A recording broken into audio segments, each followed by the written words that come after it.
Hola, bienvenidos al canal Edu Art Print, donde hablamos de arte y diseño. Estaba repasando algún libro para una charla y claro, un libro siempre me lleva a otro y ese otro hacia otro más y uno va tejiendo una red de relaciones. Bueno, en fin, eso sería el logos, ¿no? Para los griegos. Um, Mira, misterios esotéricos del antiguo Egipto.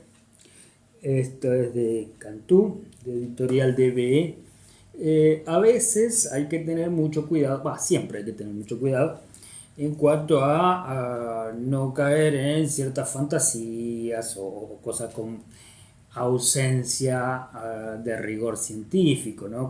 Sobre todo cuando aparece esta palabra esotérico, pero a ver, muchos confunden hoy lo esotérico, que es decir, son misterios que están reservados solo para iniciados en un principio, es decir, que no se divulgaban a toda la sociedad, justamente al vulgo, no se daban a conocer, porque había que tener una cierta preparación, una base. Esto va de suyo, porque hoy mismo para acceder a cierto conocimiento, obviamente que hay que tener cierta base y así uno va creciendo en información, porque va comprendiendo, no solo consumiendo datos. De eso se trata saber. Pero digo, uno si tiene determinadas referencias o puede comparar cierta data con otras que sí ya sabe que tienen un rigor histórico o rigor científico y también indaga sobre los autores, ahí puede hacerse una composición de lugar acerca de lo que va a leer y darle un rigor de verdad, ¿sí? Y no caer en delirios. Decía, hay muchos que confunden lo esotérico hoy con el ocultismo, por ejemplo, que nada que ver, porque aquello esotérico es simplemente lo mistérico, ¿sí? Eso que quedaba reservado para algunos iniciados. En cambio, lo que tiene que ver hoy con este ocultismo, eso no tiene tradición, no tiene digamos, una visión metafísica más amplia, más honesta. ¿Sí? Está persiguiendo otro tipo de intereses y a veces como viene de la mano de ciertas religiones, entonces te entran por el lado del espíritu, aprovechan tus falencias, tus debilidades, tus lados más vulnerables y te entran por ahí. Incluso si uno no está alerta, si uno no profundiza, puede caer presa de esos discursos. Pero bueno, ¿a qué iba? Quiero hablarte un poco de libros, de cómo uno lee. Y te digo que necesariamente uno va relacionando. Y creo que ahí está. Por un lado, lo creativo. Entonces a partir de ahí uno rompe digamos, esa potestad de un discurso único que sale de un emisor. Entonces cuando vos empezás a relacionar, usas tu inteligencia, tu sensibilidad y eso se traduce en algo creativo, ya respondés con otro mensaje. Es decir, pasás de ser receptor a recrear el mensaje al estar relacionando. Por ejemplo, esto de los misterios de Egipto, que tiene un rigor histórico, a mí me llevó a otro lugar geográfico, eh, a ver el libro tibetano de la vida y la muerte, que apunta desde otro aspecto, está dividido en dos, muy bien estructurado, una parte un poco más densa, más profunda, más complicada y otra más pragmática, ¿sí? La segunda parte que tiene que ver con el día a día en todo caso. Pero, a ver, las relaciones las estoy estableciendo yo como lector. Eh, Obviamente, el Kybalión. También estoy cruzando interpretaciones en función de datos. Y si vamos un poco más allá, tirándome a relacionar lo gráfico, este libro es alucinante. El arte islámico. Vos decís que tiene que ver una cosa con la... Y sí, no me voy a explicar acá las conexiones que voy haciendo porque sería un video muy largo y no tiene mayor sentido. El tema es que vos puedas hacer tus propias relaciones en función de la lectura que haces. Pero bienvenida a la lectura, ¿no? Donde aquí se mezclan, bueno, en Egipto, viste cómo es, se mezclan faraones o lo que serían los reyes, personas con los dioses. Por eso no lo de el cuerpo antropomórfico y siempre la cabeza de un animal. Este es Yahuti, el ibis o Tot, que ya te lo he mostrado muchas veces. Y acá está Bastet, ¿sí? La que tiene cabeza de gato. Pero también es importante como símbolo los objetos que ellos portaban. Acá en este caso la égida y el citro. Como buena gata tiene que ver con la fertilidad, con la protección. Es una diosa que no tiene mucha prensa, pero desde el primer milenio antes de Cristo, Bastet era, pero en la cultura popular era famosísima y muy adorada, porque esa fertilidad no solo tenía que ver con la fertilidad humana, con el nacimiento, con la procreación, sino también en este periodo preindustrial que te digo, del primer milenio antes de Cristo en Egipto, tenía que ver con las cosechas. Por extensión. Y eso viene de lo popular, todas esas relaciones. Lo mismo que te estoy diciendo como lector, qué relaciones haces entre un libro y otro. Por eso, a ver, vos decís, bueno, ¿cómo hago para saber si un libro realmente es verdadero, si vale la pena, si tiene rigor histórico? Mirá, yo le escapo, esto es muy personal, a los libros que me dan respuestas concretas. Yo prefiero los que me generen más preguntas. Esto ya te lo he dicho, por ejemplo, qué sé yo. Estoy leyendo la palabra inicial, que no sé, tendrá unas 500 páginas y en realidad, si bien voy por, qué sé yo, segundo capítulo, todavía estoy elaborando el prólogo. Este autor, Hugo Mujica, la verdad que me parece un tipo muy, muy, muy profundo, quizá no está tan valorado o difundido como debiera. Se apoya mucho en Heidegger, de hecho la palabra inicial tiene que ver, como él mismo dice, con la mitología del poeta en la obra de Heidegger, ¿sí? Vas a ver Ser y Tiempo o Serenidad. Hay un montón de títulos, por ejemplo, de Heidegger, que, como te digo, generan más preguntas.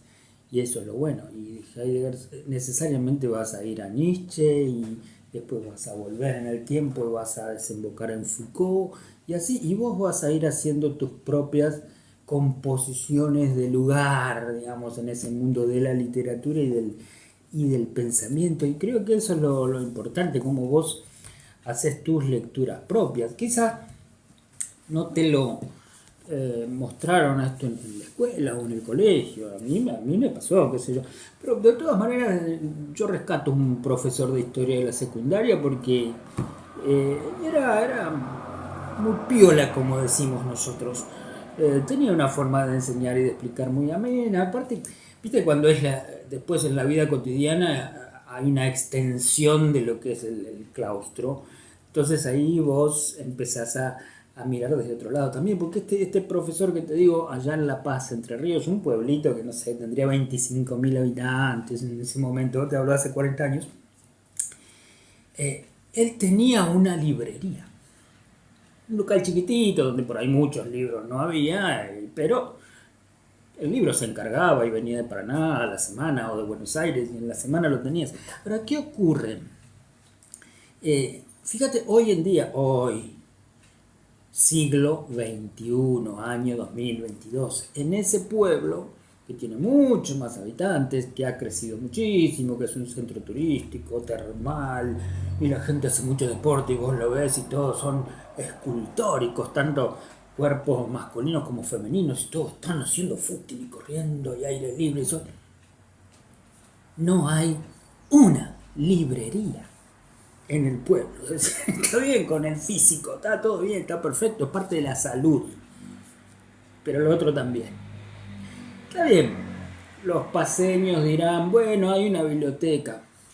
Qué sé yo, hace 40 años la biblioteca tenía, a juzgar por sus títulos, yo me acuerdo aún siendo chico, cierta mirada de la vida y de la historia.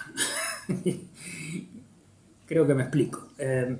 Supongo que hoy habrá cambiado y tendrá un espectro más amplio, ¿sí? Ideológica y filosóficamente. De todas maneras, cuando uno va ahí, el edificio es bastante anticuado, no te da muchas ganas de entrar. Y eso es responsabilidad del Estado, más allá de que por ahí puede ser una biblioteca, bueno, es una ONG o puede ser una sociedad de fomento o algo privado, un emprendimiento de algún filántropo. No, ahí el Estado, aún así, tendría que estar presente. ¿Por qué? Porque lo que tiene que hacer es ese puente entre ese lugar que ofrece lo que ofrece y la gente, la sociedad. El Estado que no hace ese puente está en deuda con su tiempo y con su pueblo. Sí. Um, Ahora vos fíjate, este señor que tenía una librería, bueno, yo rescato ese emprendimiento, ese gesto. Si a él le gustaba mucho el deporte, jugaba a la pelota con nosotros y todo, no puso una casa de artículos deportivos, puso una librería, era una quijotada. Y bueno, al punto de que hoy no, no la hay. Por eso digo, un empresario privado dirá, bueno, pero no es mercado como para poner una librería. Bueno, por eso digo, ahí tiene que estar el Estado, ¿no? Entonces, eh, ¿cómo te enseñaban la historia? Bueno, yo creo que, viste lo aburrida que, entre comillas, es la historia argentina. No, es aburrida porque te la enseñan mal. Yo creo que había que enriquecerla de anécdotas, qué sé yo, en Entre Ríos mismo tenemos una autora que se llama María Esther de Miguel, que ya falleció, pero ella escribió, por ejemplo, historias noveladas o novelas históricas, como vos quieras verlas, desde qué lugar, donde no está el rigor absoluto de un historiador, ¿sí? Como cuando tomas un libro de historia, pero si bien eso tiene determinados datos históricos que te pueden llevar a vos a seguir investigando con más rigor, eso está recreado inteligentemente con datos históricos, pero a nivel de anécdotas. Entonces, por ahí es más interesante entrarle, ¿no? Y yo creo que todas las materias, sobre todo en ese periodo de adolescencia, donde uno es una esponja y a la vez ya tiene potestad para decir esto no me interesa, ahí hay que entrar con más riqueza, con más inteligencia, con más amplitud. Entonces, cuando uno aborda determinadas lecturas, ya te digo, yo prefiero esos que me van abriendo cada vez más puertas, los que me generan más preguntas y no esos que me quieren dar la respuesta, ¿no? Del libro de autoayuda.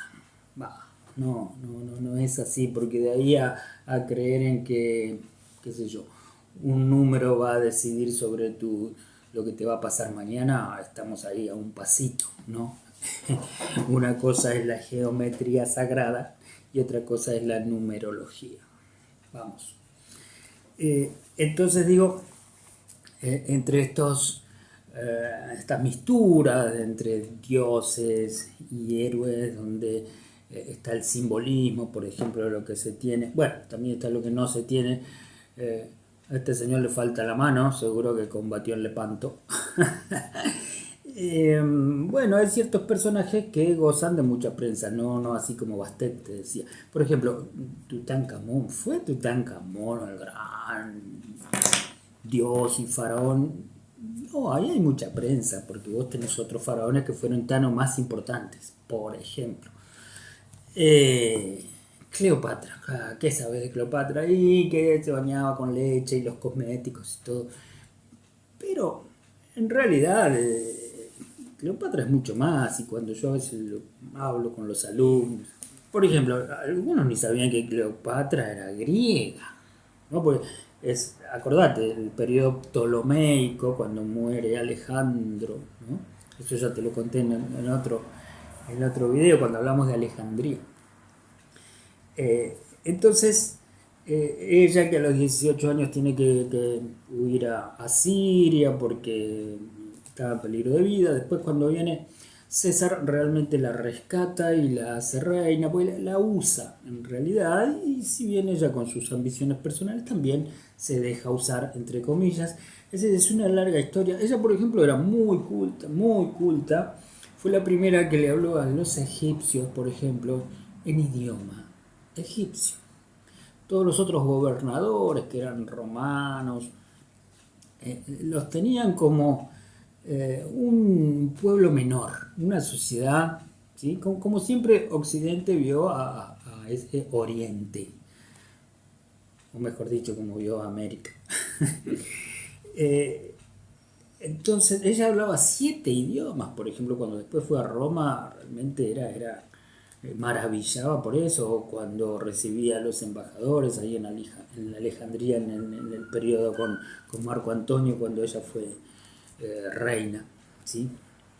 Eh, pero en realidad, si uno empieza a indagar un poco la verdadera historia, va a encontrar valores y atributos de una mujer realmente muy inteligente, que más allá de sus ambiciones y de sus derrotas, porque ella tenía ese objetivo de que Egipto no fuera presa o dominio del Imperio Romano, sino al revés.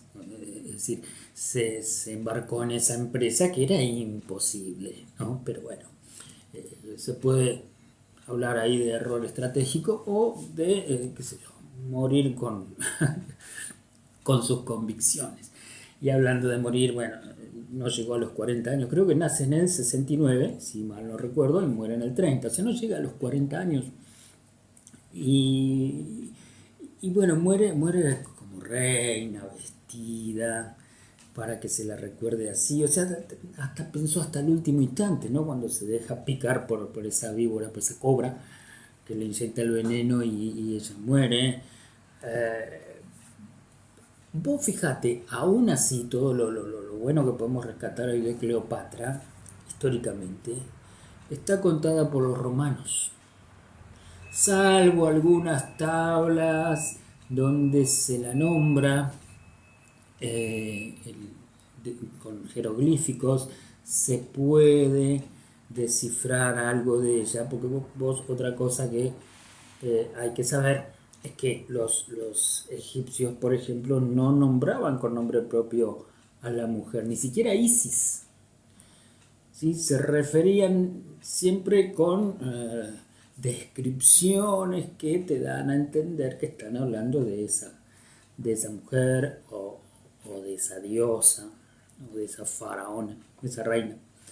Eh, entonces, así como sucede con los celtas, todo lo que vos sabés de los celtas viene de los romanos.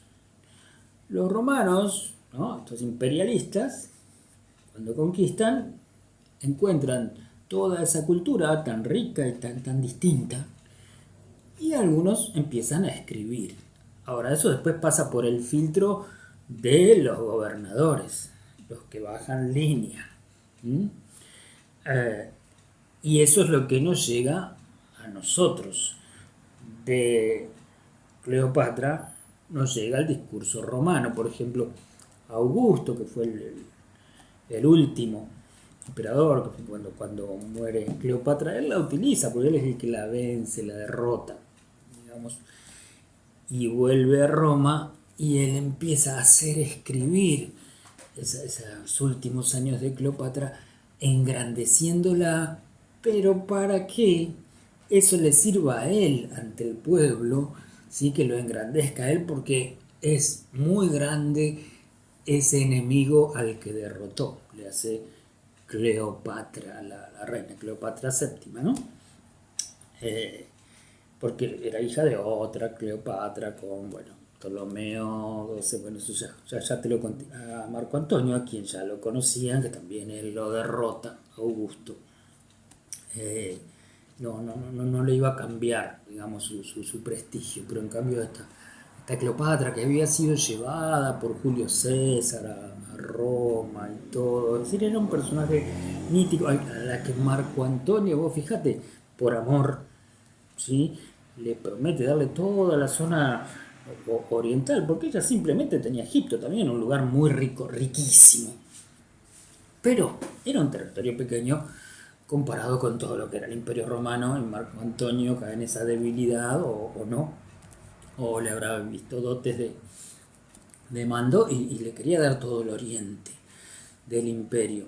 O sea que ahí no podían aceptarlo los otros romanos que estaban en esa interna, ese primero Octavio, después este, Augusto. Entonces ahí es donde empiezan siempre convulsionadas las internas de Roma, ¿no? Muerto César, eh, mientras que Egipto crecía, ¿sí? En sus riquezas, si bien el poderío bélico de Roma terminó imponiéndose.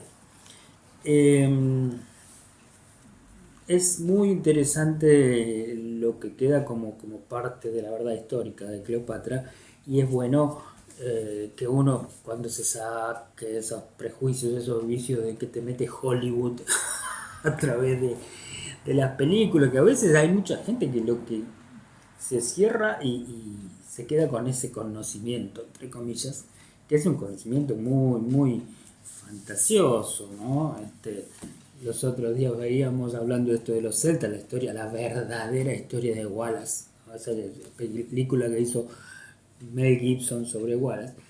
Y en la película hay muchos errores, entre comillas, errores históricos, que no son errores, son propios de la recreación fantasiosa para hacer un producto comercial entretenido que hace el cineasta. Está bien, está perfecto. ¿Por qué? Porque tiene que ser taquillera la película, hay mucha inversión de dinero, etcétera, etcétera. Pero hay que tener claro que es eso, es una recreación, así como las novelas históricas, ¿no? Donde distorsionamos la realidad un poco. Entonces, como entretenimiento no viene mal, como introducirnos a algún personaje histórico. Ahora, a partir de ahí, si uno quiere tener cierta data con seriedad o rigor científico, tiene que ir a otro tipo de información. Ahora, a la hora después de crear cosas, de traducir eso por ejemplo, en arte o en obras, y ahí valen ambas cosas. Lo real, lo fantasioso y filtrado por tu mirada, pero lo importante es tener acá honestidad intelectual, es saber qué es lo que vos querés decir, tener claro qué es lo que vos querés dar y ser sincero, decir, bueno, esto es real, esto es fantasía, porque si no estaríamos aumentando más la confusión, cuando en realidad creo que debiera ser al contrario y tendríamos que aportar un poco más para el esclarecimiento, sobre todo porque estas nuevas generaciones que tienen tanta facilidad en adquirir información porque copian y pegan desde Google o desde otros sitios por internet, que ya desde el celular lo hacen, ni siquiera de una computadora, si tienen la data al instante. Eso es una respuesta reptil si vos te pones a pensar. Al estímulo A respondo con el estímulo B. Ah, me preguntan esto, tac, busco, respondo, chao. Fuera de contexto, sin elaboración, sin cotejar con otras versiones. No, porque pareciera que la rapidez fuese un valor. No. A ver, rescatemos la importancia del demorarse, ¿no? Como decía Heidegger. Demorarse. Esto tiene que ver con el pensamiento reflexivo, ¿no? Con este pensamiento pragmático que está relacionado con lo tecnocrático, con el consumo, con el responder más, porque después vas a seguir respondiendo más a todas las preguntas, entre comillas, preguntas, digo metafóricamente, ante las demandas de un mercado. Y para eso te quieren, para que respondas, tac, tac, tac, que respondas. ¿Cómo se responde a la demanda del mercado? Comprando. No, vamos por la reflexión. Paremos un poco, demoremos para pensar, para elaborar. Entonces, como te decía, este pueblo egipcio que era tratado como bárbaro por la civilización romana. Míralo como Occidente y ese cercano Oriente. Así eran vistos estos orientales que decían, ¿no? Y ahí es donde yo hago una relación con nuestra civilización y nuestra barbarie. Como aquel Sarmiento, nuestro prócer, que a esos bárbaros, que no era tomado el término como extranjeros, sino como gente sin palabra, ¿sí? Esa otra acepción o esa otra etimología, que era el pueblo indígena, el pueblo aborigen, el pueblo autóctono, los primigenios dueños de la tierra. Y Sarmiento los quería aniquilar. ¿Te suena esa palabra, aniquilar? ¿Sabes? También que remite a otra época nuestra, más reciente. Entonces, vos fíjate que Cleopatra nace en Alejandría y quiere morir, ella elige morir en Alejandría, así como Marco Antonio, que era un romano, desde el corazón ya había dejado de serlo y él quiere ser enterrado en Alejandría y al lado de Cleopatra. ¿Quién es el civilizado? ¿Quién es el bárbaro? Entonces, ojo con ese tema de la barbarie, porque desde esta cultura racionalista y positivista que nos impera, que nos domina, y es el tiempo que nos ha tocado vivir desde el punto de vista de la lectura oficial, desde ese discurso oficial, que hace que ese pensamiento sea el civilizador, convirtiendo al otro en barbarie. En lugar de incorporarlo y de hacer una mistura armoniosa y enriquecedora. No, es mejor aniquilar, hacerlo desaparecer, así como hoy algunos genios del discurso y de la política, vos los escuchás que quieren hacer desaparecer el populismo. Ni siquiera tienen idea lo que significa populismo.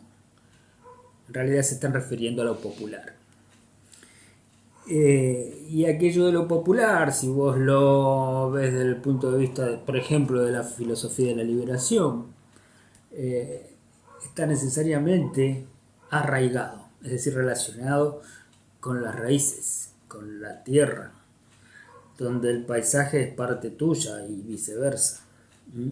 Ahí no entra lo mediático como modelo ordenador de tus ideas, ¿no? Donde a través de esa mediatización, lo más lejano, porque si vos estás en Tierra del Fuego, en Jujuy, y ves lo que pasa en Buenos Aires a través de esos medios, lo crees cercano. Más, y hasta podés afirmar una versión de algo que te lo dicen en un zócalo de un noticiero porteño, sobre una realidad que pasa en tu pueblo, cuando no basta, simplemente bastaría con salir a la vereda, abrir la puerta de tu casa y ver la realidad de tu pueblo, pero no. El medio que está a kilómetros de distancia te dice que la verdad es otra. Y vos le crees a ese medio. Esos son los bárbaros. Esa es la barbarie. Disfrazada de tecnología, de saco y corbata, de buen léxico, a veces. En fin, no alcanza solo con leer, hay que pensar, hay que relacionar. Y además eso, ponerlo en acto en la vida cotidiana, pero con perspicacia, con inteligencia. Y sobre todo con sensibilidad, porque más allá de las victorias o derrotas, Cleopatra fue una mujer muy sensible, a donde, si bien le aportó inteligencia, nunca dejó de sentir, y ese sentir tenía que ver con el amor por su pueblo, con lo que quería, con cómo amó esa ciudad de Alejandría y nunca se lo perdonó a eso a César, porque viste que la historia dice que no se sabe si a César se le fue un poquito la mano, incendió sus barcos y de ahí se incendió la biblioteca de Alejandría. Eso cuentan los romanos. Pero por algo será que Cleopatra siempre se lo recriminó y nunca se creyó esto de que, bueno, pasaron cosas, fue sin querer, se me fue el fosforito. No, no, no, ella lo acusó hasta el último de sus días a César de que le destruyó su gran biblioteca, que era por lo que ella había vivido y trabajado. Y en fin, era también pensar en futuro, porque vos fijate, creo que era Sosímenes, era el filósofo que Cleopatra lleva a Roma, por ejemplo, y trabaja sobre el calendario nuestro, hoy, el actual. Ese pensador que había sido cobijado, bancado por Cleopatra, es el que llega a Roma y reinstaura el tiempo, ¿m? Por ejemplo. Así que vos fíjate, hay una relación que dice acá mientras conversamos entre civilización y barbarie. Es una de las tantas que uno, o vos como lector, podés hacer de todo lo que leas, siempre que lo hagas con sensibilidad, inteligencia y sobre todo con honestidad intelectual. A lo mejor así podemos llegar a ser incluso un poquito mejores.